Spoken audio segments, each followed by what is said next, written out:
ओम नमस्ते जी। कैसे हैं आप सब? मैं प्रकाश स्वागत करता हूँ आपका हमारे चैनल ब्रह्मचर्य जीवन पर। आज अपन बात करने वाले हैं कि अष्ट मैथुन कौन से हैं और उनसे बचना चाहिए नहीं तो कैसे बचा जा सकता है। चलिए, वीडियो आगे बढ़ने से पहले वीडियो को लाइक कर लीजिए। चैनल को यदि आपने अभी तक सब्सक्राइब नहीं किया है तो चैनल को सब्सक्राइब करें और बेल आइकन को प्रेस करें ताकि आने वाले वीडियो की हर नोटिफिकेशन आपको मिलती रहेगी। चलिए आज का वीडियो शुरू करते हैं। तो जी, कितने जवानों के मन में ऐसा होता है और जो ब्रह्मचारी है उनको जानने की बात आवश्यक है ये बात कि मैथुन कितने प्रकार के होते हैं। कोई सोचता है हम हस्त मैथुन करते थे, वो हमने छोड़ दिया था, हम ब्रह्मचारी बन जाएंगे। कोई सोचता है हम पहले कोई गलत कार्य कर रहे थे, हमने वो छोड़ दिया, हम ब्रह्मचारी हो जाएंगे। एक वास्तविक ब्रह्मचर्य का अर्थ क्या होता है? भगवान के रास्ते पर, कोई धर्म से किसी संप्रदाय से लेना देना नहीं है। धर्म परमात्मा के रास्ते पर, जिस परमात्मा ने सृष्टि बनाई है, जिस परमात्मा ने अपने को बनाया है, उनके रास्ते पर चलना, वही ब्रह्मचारी है, वही ब्रह्मचर्य है। और उसका आज्ञा का पालन करना, उसके रास्ते पर चल के उसके आदेशों का, उसके नियमों का, उसके आज्ञाओं का पालन करना ही ब्रह्मचर्य होता है। और प्राचीन शास्त्रों में अष्ट मैथुन बताए थे और विद्यार्थियों को, एक ब्रह्मचारी को हमेशा इनका परहेज करना चाहिए और अष्ट मैथुन का पालन करेंगे और उसको अपने जीवन में बिल्कुल भी नहीं कर रखेंगे, उससे बचेंगे तो ही ब्रह्मचारी वो बन पाएंगे। तो चलिए, अष्ट मैथुन कौन से हैं, इस विषय पर अपन चर्चा करते हैं। तो सबसे पहला जो मैथुन है, सबसे पहला जो शास्त्रों में बताया गया है, श्रवण। आज के समय में जवान क्या करता है? सुनना, गलत सुनना, गलत मित्रों के द्वारा, गलत टीवी के द्वारा, टेलीविजन के द्वारा, मोबाइल के द्वारा, किसी भी तरह से। सबसे पहले तो क्या करता लड़का? गलत, वो जैसे उसके 12-14 साल का होता है वैसे उसके मन में एक उत्सुकता बढ़ने लगती है। क्या होता होगा, सेक्स क्या होता होगा, हस्त मैथुन क्या होता होगा। और इन शब्द जो उसमें कान में पड़ जाते हैं, उसके माता पिता के द्वारा, उसके टीचर के द्वारा, उसके गुरुजनों के द्वारा उसका समाधान नहीं हो पाता है। फिर उसका समाधान लेने वो गांव के गलियों में, शहरों की गलियों में घूमता फिरता है और उस लफंगों के चक्कर में फंस जाता है वो। तो सबसे पहला श्रवण, बात को सुनना। किसी लड़कियों की बात सुनने में कितना आनंद आता है। इधर की बात सुनी, उधर की बात सुनी, वैसे हवस की बात वो सुनने का, वो भी एक प्रकार का मैथुन है। तो एक ब्रह्मचारी को इसका भी परहेज करना चाहिए, इनसे भी दूर रहना चाहिए। और दूसरा जो है स्मरण, बात को सोचना। कहीं कोई चित्र लगा हुआ हो, कहीं कोई लड़की की बात हो, कहीं किसका कोई दृष्टांत हो, कोई कोई वीडियो क्लिप हो, किसी की बात का स्मरण हमेशा सोचते रहना, मन में आना। क्या रूप था, क्या आवाज थी, क्या वाणी थी, क्या तेज था, क्या होड़ थे, क्या आंखें थी, क्या बाल थे। स्मरण करना भी, वो भी ब्रह्मचर्य का खंडन होता है, वो भी ब्रह्मचर्य का पालन में नहीं आता है। तो बिना अष्ट मैथुन का, उनको निकाले बिना, उनका पूरा तटस्थ तरीके से उनको छोड़े बिना व्यक्ति ब्रह्मचारी नहीं हो सकता। तो दूसरा स्मरण की बात है, इससे भी आपको परहेज करना अति आवश्यक है।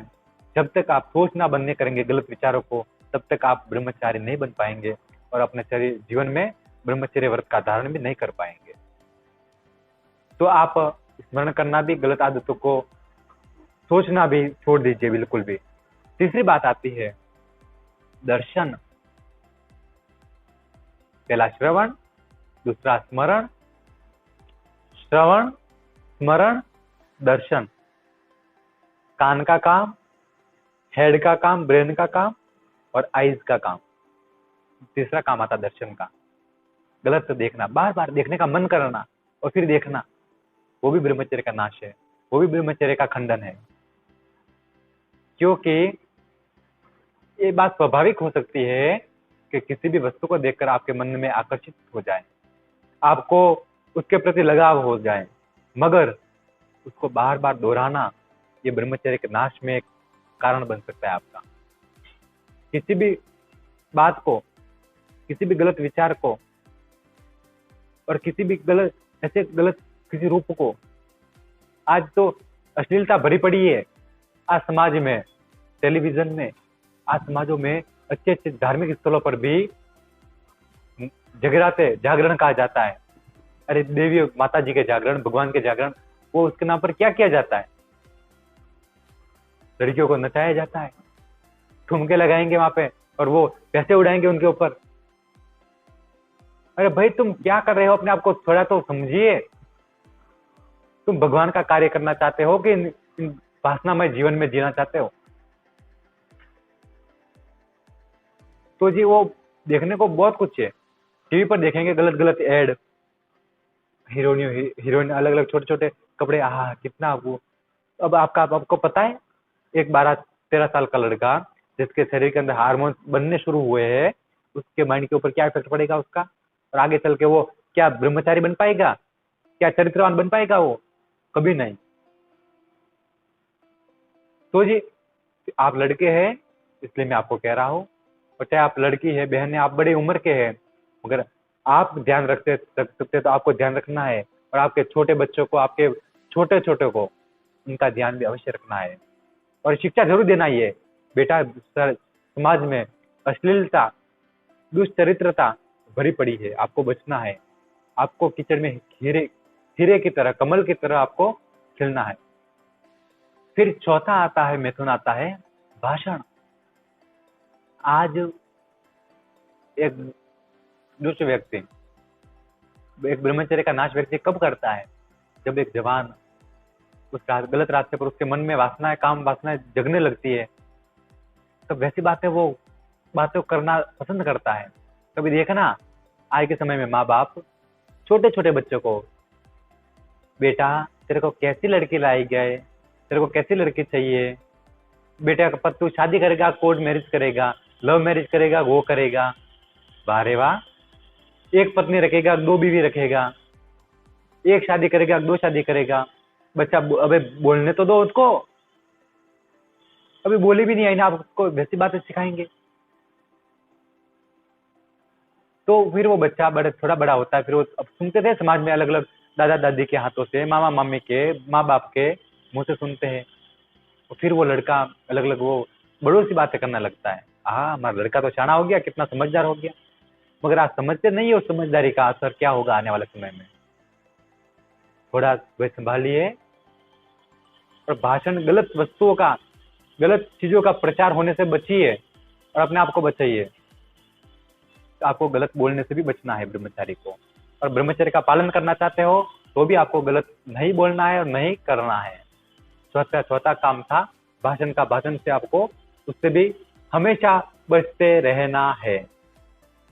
और क्योंकि जो ब्रह्मचर्य का नाश करता है, उसके मन में भी एक पल के लिए तो विचार आता है कि मैं किसी से बात करूं, किसी से ब्रह्मचर्य के विषय पर कुछ चर्चाएं करूं, अगर उसको कोई समझाने वाला नहीं होता तो वो गलत रास्ते पर चला जाता है।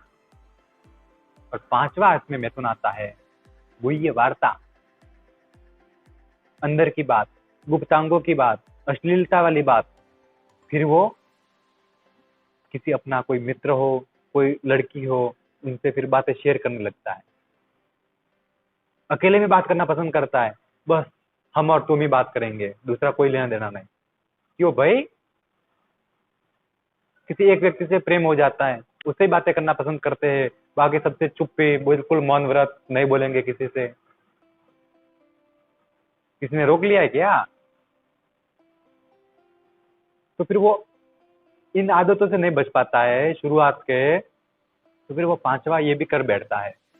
अलग अलग जगहों पर अकेले साथ रहता है, गलत गलत बातें करेंगे, और फिर और उनका आकर्षण बढ़ता जाएगा और गलत आदतों में वे फंसते जाएंगे। तो इनसे भी आपको स्वयं को भी बचना है और दूसरों को भी बचाना है। उतना बच सकते उतना बताना है। और 6ठी बात आती है हास्य रति। किसी के साथ गलत खेलने की बात, गलत तरीके से खेलने में भी कोई गलत स्पर्श नहीं होना चाहिए, गलत तरीके का खेल भी नहीं खेलना चाहिए। आज लड़के लड़कियों का जो परस्पर जो खेल होते हैं अलग अलग, उन खेल के हिसाब से भी काफी सारे अट्रैक्शन बढ़ जाते हैं। पहले के समय में लड़कों के, कन्याओं के और बालकों के गुरुकुल भी पढ़ने की व्यवस्था भी अलग अलग थी। आज ज्यादातर स्कूलों में कॉलेजों में लड़के बिगड़ क्यों जाते हैं? लड़के लड़कियां एक साथ पढ़ रहे हैं और उधर टीचर भी वैसे वो भी उसी बातों को दोहराते हैं, अश्लीलता भरी अश्लीलता फैलाते हैं वे भी। तो ऐसे हास्य रत्ते अलग अलग उन लड़के लड़कियों के साथ खेलने से, साथ बैठने से, उनसे बचना चाहिए एक ब्रह्मचारी को। हो सके तब तक उनसे, लड़कों को लड़कियों से दूर रहना चाहिए और लड़कियों को लड़कों से दूर रहना चाहिए। आपके जीवन को बचाने के लिए मुझे कोई फर्क पड़ने वाला नहीं है। आप ब्रह्मचारी का पालन करना चाहते हो, आपको इस बात का भी ध्यान रखना आपके लिए अति आवश्यक है। केवल आवश्यक नहीं, अति आवश्यक है। और सातवीं बात आती है, सातवां मैथुन, स्पर्श, टच, गलत तरीके से टच करना। आज कॉलेजों में, पार्कों में, कई जगह पर आपने देखा होगा, बिना जान पहचान के कोई लड़का ऐसे बैठा है, पास वाली लड़की को ऐसे कंधों पर हाथ रख लेगा, अरे देखो देखो तुम्हारे आंखों पर क्या पड़ा है, देखो देखो तुम्हारे नाक पर क्या लगा है।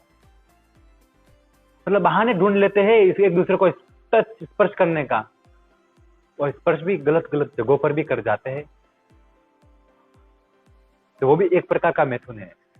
आप कहीं पर भी, आप एक ब्रह्मचारी, मैंने कितनी बार ऐसा देखा भी है, तो कोई लड़का, कोई हैंडसम लड़का होता है, कोई बॉडी अच्छा शरीर वाला हो, तो लड़कियां उनके पीछे पीछे घूमती है और उसको स्पर्श करने का, किसी भी बहाने से उसको टच करने का प्रयास करती है।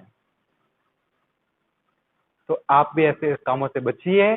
स्पर्श विपरीत दिशाओं का मत कीजिए। किसी का भी स्पर्श करना अच्छी बात नहीं है। तो अपने आप को आप अच्छे कामों में लगाइए, फालतू की चीजों में कुछ नहीं है। तो 7 प्रकार का मैथुन ये हो गया। और 8वें प्रकार का मैथुन आता है निवृत्ति क्रिया। उसको कहते हैं संभोग, सेक्स। और सबसे भयंकर वाला जो है ये, अब जो इतने 7 प्रकार की क्रिया कर जाता है, अलग अलग लोगों के साथ अलग अलग सोच लेता है, बोल देता है, सुन लेता है, देख लेता है, खेल लेता है, उनके साथ में बात कर लेता है, तो फिर लास्ट में वो सेक्स का तो हो ही जाता है। वो भी बात होते होते बढ़ जाती है, आगे मैटर आगे चला जाता है।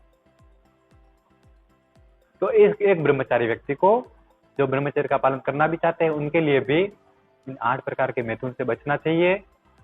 ये आपकी जानकारी के लिए मैंने केवल बताया है। ऐसा नहीं कि आपको ये इस प्रकार में आपको घुसना नहीं है। ऐसा आपके साथ भी होता हो तो इनसे आपको बचना है, इससे, और अपने जीवन को आगे की ओर बढ़ाना है। आशा है आपको ये वीडियो पसंद आया होगा। यदि आपको पसंद आए तो अपने मित्रों तक जरूर शेयर करें। फिर मिलेंगे एक नई जानकारी के साथ। तब तक के लिए आपका दिन शुभ हो, आपका जीवन मंगलमय हो, इसी कामना के साथ आप सभी को प्रणाम।